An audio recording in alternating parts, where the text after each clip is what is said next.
৮ August সরকারে আসার পর থেকে ইউনূস সরকার যেসব কথা বলে আসছে বাস্তবে তার প্রতিফলন নেই। মানুষের জীবন কঠিন হচ্ছে, নিরাপত্তাহীনতায় ব্যবসা বাণিজ্যের অচলাবস্থা, কিন্তু সরকার ব্যস্ত কথামালা নিয়ে। সরকার নিজের সিদ্ধান্তে অটল থাকতে পারছেন না। সরকার পতনের পর ক্ষমতা গ্রহণের দিন থেকে ইউনূস নিজে যেসব কথা বলেছেন, যেসব অঙ্গীকার করেছেন, সেগুলোর অনেকগুলোই যে স্রেফ কথার কথা তা দিনকে দিন স্পষ্ট হয়ে উঠেছে। প্রধান উপদেষ্টা হিসেবে শপথ নিতে বাংলাদেশে আসার পর ৮ই আগস্ট ঢাকায় বিমানবন্দরে ইউনূস সাংবাদিকদেরকে বলেন, আপনারা যদি আমার উপর বিশ্বাস ও ভরসা রাখেন তাহলে নিশ্চিত থাকেন দেশের কোনো জায়গায় কারো উপর হামলা হবে না। এটা আমাদের প্রথম দায়িত্ব। এখন যে সরকার হবে সে সরকার মানুষকে রক্ষা করবে। সরকার হবে সেই সরকার মানুষকে রক্ষা করবে, মানুষের আস্থাভাজন হবে। কেউ জোর করে তাকে বলার ভালো এটা না। কিন্তু দেশে এখনো হামলা, পিটুনি বা পিটিয়ে হত্যার যেসব ঘটনা ঘটছে তা নজরবিহীন। শিক্ষা প্রতিষ্ঠানগুলোতে প্রধান শিক্ষক বা অধ্যক্ষরাও লাঞ্ছিত হয়েছেন হাজারে হাজার। সরকার চোখই দেয়নি সেদিকে। আমাদের বর্তমান দাবি একটাই, আমরা প্রিন্সিপালের পদত্যাগ। ঢাকা বিশ্ববিদ্যালয়ে তোফাজ্জল হোসেন নামে এক মানসিক প্রতিবন্ধীকে পিটিয়ে হত্যার পর তাও কিছু ব্যবস্থা নেওয়া হয়েছে। তবে জাহাঙ্গীরনগর বিশ্ববিদ্যালয়ে ছাত্রলীগের সাবেক এক নেতাকে পিটিয়ে হত্যার ঘটনায় ভিডিওতে যাদের দেখা গেছে তাদের বদলে গ্রেফতার করা হয়েছে ছাত্রলীগেরই এক নেতাকে। রাজশাহীতে ১০ বছর আগে শিবিরের হামলায় পা হারানো এক ছাত্রলীগ নেতাকে পিটিয়ে হত্যার ঘটনায় তার পরিবার যে মামলা করেছে তাতে কারো নাম উল্লেখ করা যায়নি। এই হামলা যে ইসলামী ছাত্র শিবির করেছে সেটি স্পষ্ট, কিন্তু পত্রিকায় এসেছে একটি রাজনৈতিক দলের ছাত্র সংগঠনের কথা।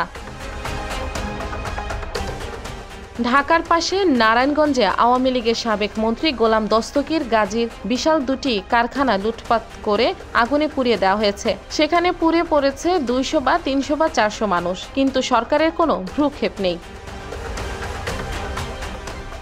চট্টগ্রামে গান গাইতে গাইতে পিটিয়ে হত্যা করা হয়েছে তরুণকে। ১ মাসেরও বেশি সময় পর পত্রিকায় প্রতিবেদন প্রকাশের পর কিছুটা তৎপর হয়েছে পুলিশ। আওয়ামী লীগ সরকার পতনের পরপর আগেও হিন্দুদের উপর বেপরোয়া আক্রমণ হয়েছে, এবারও বাদ যায়নি। ইউনূস সরকার শুরু থেকেই এটি অস্বীকার করে আসছে।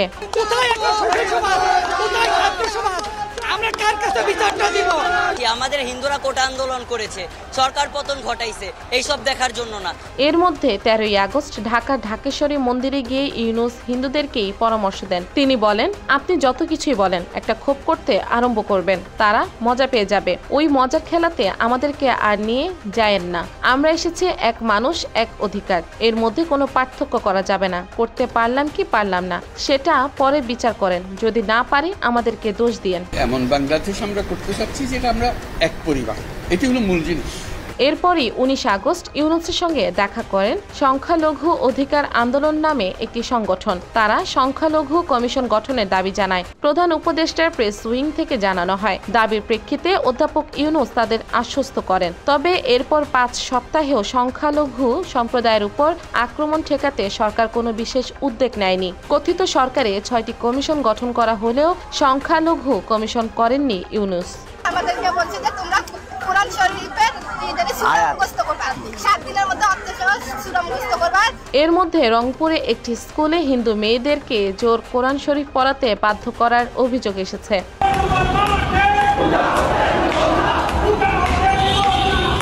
ঢাকার উত্তরায় ১৩ নম্বর সেক্টরে দুর্গাপূজা করতে দেওয়া হবে না জানিয়ে মিছিল হয়েছে।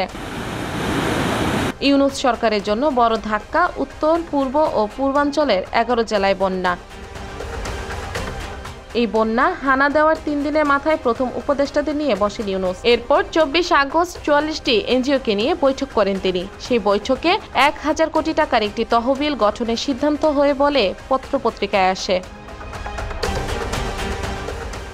এরপর প্রধান উপদেষ্টা ত্রাণ তহবিল খোলা হয়। সেখানে টাকা জমা দিতে একটি আবেদন ঝুলে আছে দুর্যোগ ব্যবস্থাপনা ও ত্রাণ মন্ত্রণালয়ে। মাঝে মধ্যে বিভিন্ন সংগঠন সেখানে টাকা জমা দিয়ে বিজ্ঞপ্তি পাঠাচ্ছে, তবে অঙ্কটি কত দাঁড়িয়েছে সেটি বলা হয়নি। পানি নেমে গেছে, কিন্তু পুনর্বাসনের কোনো পরিকল্পনা এখনো ঘোষণা করা হয়নি। গত ১১ সেপ্টেম্বর জাতির উদ্দেশ্যে ভাষণে এসে ইউনূস দাবি করেন, তার সরকার মত প্রকাশের স্বাধীনতায় প্রতিশ্রুতিবদ্ধ। কিন্তু 24 সেপ্টেম্বর তার সরকারের তথ্য ও সম্প্রচার উপদেষ্টা নাহিদ ইসলাম সাফ বুঝিয়ে দেন আওয়ামী লীগের পক্ষে যায় এমন কোনো লেখা সরকার সহ্য করবে না। আমি এর আগেও এটা স্পষ্ট করেছি যে ফ্যাসিবাদের পক্ষে যারাই কাজ করুক না কেন, এই গণহত্যায় যারাই উস্কানি দিয়ে থাকুক না কেন, তাদের বিচার হবে। সরকার পতনের পর পুলিশের যে সদস্যরা বাহিনীতে সংস্কারের কথা বলেছিলেন তারা বর্তমান সরকারের সুরেই কথা বলেছিলেন। সরকারও সংস্কারের অঙ্গীকার করেছিল, কিন্তু পুলিশ বাহিনীকে রাজনৈতিক বলয় মুক্ত ও সংস্কারে আন্দোলনের ডাক দেওয়ায় রাজারবাগ পুলিশ লাইনের কনস্টেবল সোয়াইবুর রহমান সোয়াইবকে গত 16 সেপ্টেম্বর গ্রেফতার করা হয়। ইউনূস সরকার কেন্দ্রীয় ব্যাংকের গভর্নর হিসেবে বেছে নিয়েছেন IMF এর সাবেক কর্মকর্তা আহসান এইস মনসুরকে। তিনি দায়িত্ব নিয়ে কেন্দ্রীয় ব্যাংকের রিজার্ভ থেকে আর ডলার বিক্রি না করার ঘোষণা দিয়েছেন একাধিকবার। অথচ পত্রিকার প্রতিবেদন বলছে কেন্দ্রীয় ব্যাংক এখনো ডলার বিক্রি করছে। সেটি সরকার পতনের মাস আগস্টে যেমন হয়েছে তেমনি চলতি সেপ্টেম্বরেও হয়েছে। এতে সাম্প্রতিক সময় রেমিটেন্সের গতি বাড়ার পরও মোট রিজার্ভ কমে এসেছে। জাতিসংঘ সফরে ইউনূস 7 জন সফরসঙ্গী নিয়ে যাবেন এমন একটি আদেশ ছড়িয়ে পড়ার পর প্রধান উপদেষ্টার প্রশংসায় পঞ্চমুখ ছিল বহু মানুষ। তবে শেষমেশ দেখা যায় তিনি 57 জন সফরসঙ্গী নিয়ে আমেরিকায় গেছেন। NOI Bangla news.